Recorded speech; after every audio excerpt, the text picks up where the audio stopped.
व्यासपीठावर व्यक्त करावेत। बोलतायत महाराष्ट्र राज्याच्या महिला प्रदेशाध्यक्षा रोहिणीताई खडसेताई। आजच्या आपल्या 27व्या वर्धापन दिनानिमित्त आपण सगळे इथे उपस्थित आहोत। या कार्यक्रमासाठी व्यासपीठावर उपस्थित असलेल्या आपल्या सगळ्यांसाठी संघर्षाचं दुसरं नाव, ज्यांनी आपल्या सगळ्यांना लढायचं कसं शिकवलं, ते आदरणीय पवारसाहेब।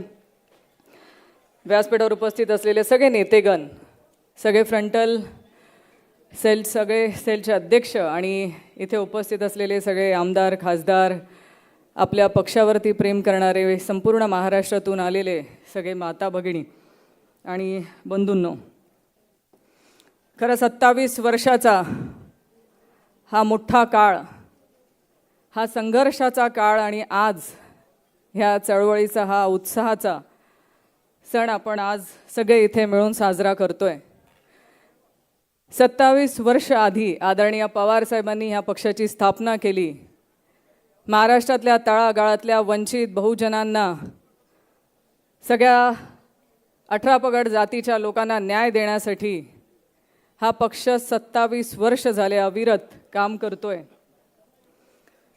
मला अभिमान आहे की आपण अशा पक्षाचं काम करतोय ज्या पक्षामध्ये 18 पगड जाती, सर्व जाती धर्माच्या सगळ्या लोकांना सोबत घेऊन काम केलं जातं आणि प्रत्येकाला न्याय देण्याची भूमिका ही आदरणीय पवार साहेबांच्या नेतृत्वामध्ये होते। मी आदरणीय पवार साहेबांचे मनापासून आभार व्यक्त करेल की साहेब, आपल्या माध्यमातनं आपण आमच्यासारख्या महिलांना तर न्याय दिलाच, पण तळागाळापर्यंत प्रत्येक समाजाच्या शोषितांना, वंचितांना न्याय देण्याचं काम आपल्या पक्षाच्या माध्यमातून आपण केलं।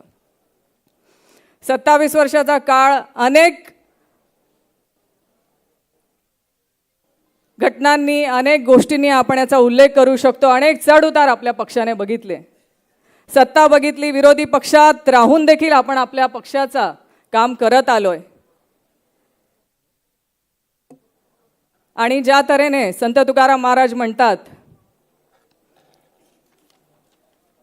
जे का रंजले गांजले त्यासी करिले जो आपले, त्या तऱ्हेने आदरणीय पवार साहेबांनी प्रत्येकाला, प्रत्येक समाजाला, शोषिताच्या प्रत्येकासाठी न्याय देण्याचं काम ह्या पक्षाच्या माध्यमातून केलं। आणि खरंच आजपर्यंतचा हा प्रवास, ही चळवळ, हा उत्सव आपण आज इथे साजरा करतोय।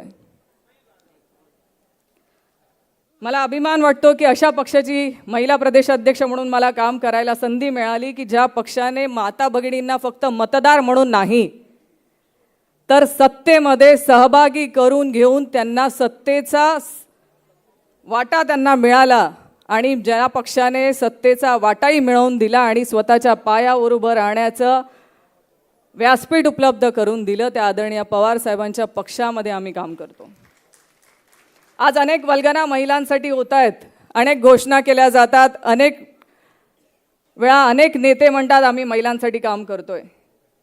आदरणीय पवार साहेबांनी फक्त घोषणा केल्या नाहीत, तर काम करून दाखवलं। आज आम्ही माता भगिनींची जी महिला आघाडी काम करते आहे, ह्या महिला आघाडीची स्थापना करणारा आपला पक्ष हा सगळ्यात पहिला पक्ष आहे की एक वेगळं महिला विंग आपण स्थापन करून आज आमच्यासारख्या महिलांना नेतृत्वाची संधी दिली।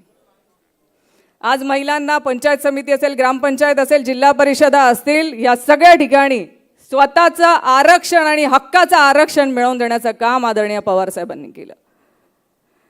अनेक पक्ष आलेत, अनेक पक्ष म्हणतात आम्ही आरक्षण मिळवून देऊ, पण देऊची भाषा आहे, दिलं नाही। त्यासाठी राजकारण चाललं, राजकारण करून अधिवेशन करतात, त्या महिला आरक्षणाच्या मागे लपून अनेक गोष्टी त्यांच्या साधण्याचा ते प्रयत्न करतात, पण महिला आरक्षण ते देऊ शकले नाहीत। ते महिला आरक्षण आदरणीय पवार साहेबांनी दिलं आणि आज सक्षमपणे महाराष्ट्रभर ज्या ज्या महिला आज राजकारणामध्ये काम करतायत त्या आदरणीय पवार साहेबांमुळे। आम्ही मानावे तेवढे आभार कमीच आहेत साहेब आपले, कारण एवढं सोपं नाही। आम्ही महिला जेव्हा राजकारणात काम करतो तेव्हा आमचा लढा आणि आम्हाला काम करणं एवढं सोपं नसतंच। घर, चूल, मूल सगळं सांभाळून आम्हाला राजकारण करायचं असतं आणि जेव्हा तुमच्यासारखे वडील आमच्या पाठीवरती हात ठेवतात आणि लढ म्हणतात ना, तर ती ताकद आम्हाला राजकारणात खरं उभं राहायला ताकद देते। आणि आम्हाला अभिमान आहे म्हणून म्हटले की मला अशा पक्षाचा महिला प्रदेशाध्यक्ष म्हणून काम करायची संधी मिळाल्याचा अभिमान आहे.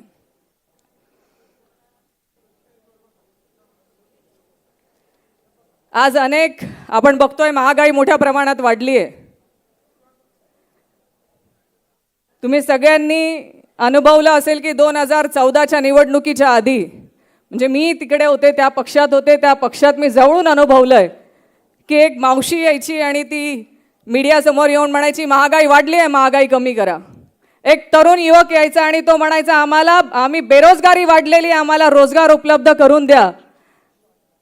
आणि सिलेंडर डोक्यावरती घेऊन घेऊन नाचणारी अजून एक माझी मावशी, ती आता कुठे आहेत कुणालाही सापडत नाही. तुम्हाला मला दिसली तर सांगा नक्की.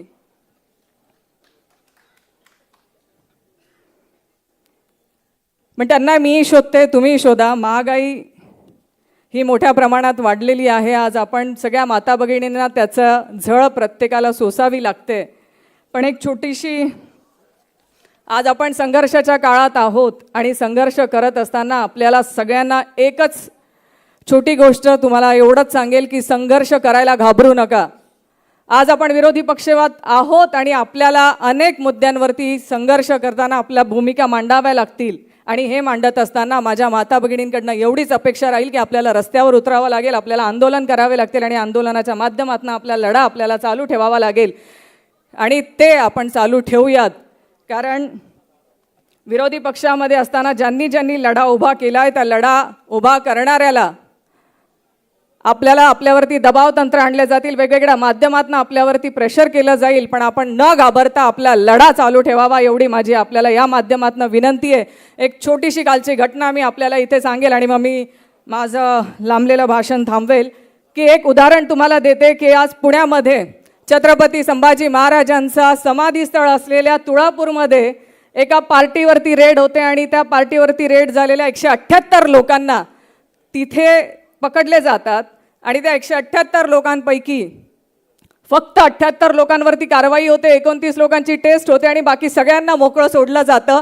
हा सत्तेचा कसा दुरुपयोग आहे हे सांगण्यासाठी मी फक्त इथे सांगते हा विषय. कारण जेव्हा 4 महिन्याआधी असाच विषय माझ्या घरामध्ये झाला होता तर 4 ते 5 लोक असताना ती रेव पार्टी होती आणि काल जिथे 178 लोकांवरती कारवाई झाली ती हाऊस पार्टी होती. एवढ्यासाठीच उदाहरण देते की जर तुम्ही विरोधी पक्षात असाल तर तुम्हाला अनेक कारवायांना सामोरे जावं लागणार आहे, तुमच्या घरापर्यंत चौकशा जाणार आहेत. पण फक्त त्या चौकशांना घाबरू नका, सत्याची बाजू सोडू नका. तुम्ही लढतायत हा सत्याचा विचारांची लढाई आणि ती विचारांची लढाई आपल्याला पुढे न्यायची आहे. अनेक दबाव तंत्र तुमच्यापर्यंत येतील, त्या दबावाला घाबरू नका. कारण जिथे सत्तेचं पाठबळ असतं तिथे 178 लोकांना मोकळं सोडलं जातं, त्यांच्यावर कारवाई होत नाही. पण जिथे 4 ते 5 लोक असतात त्यांच्यावरही विरोधी पक्षातले म्हणून कारवाई केली जाते. पण त्यासाठी घाबरायचं नाही. कारण आदरणीय पवार साहेबांचे जे विचार आहेत, आपल्या पक्षाचे फुले शाहू आंबेडकर छत्रपती शिवाजी महाराजांचे विचार आहेत ते आपल्याला पोचवायचे तळागाळापर्यंत.